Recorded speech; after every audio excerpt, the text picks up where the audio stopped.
মিয়া নদীর গান গাইতেছেন, নদী কই? জোয়ানকালে কি ভরা নদী আসিল, আর এখন শুকাইয়া গেছে। আসসালামু আলাইকুম আপা। এক দেশ বান দেয়, আরেক দেশ কষ্ট করে। আমাকে যে কি হইব। ভাই, বিএনপি কিন্তু এই সমস্যার সমাধানে বড় পরিকল্পনা করেছে।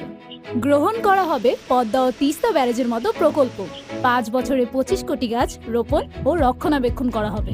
এছাড়াও পানি প্রবাহ নিশ্চিত করতে সারা দেশে খাল ও নদী খনন পুনঃখনন করা হবে। বাহ, নদী জীবন ফিরা পাইলে তো আমরাও জীবন ফিরা পাবো। আর আমাকে জীবন ফিরা পাইতে বিএনপিরই লাগবে। এইবার আমি ধানের শীষেই ভোট দিব। নদীর প্রাণ বাঁচাতে ভোট দিন ধানের শীষে।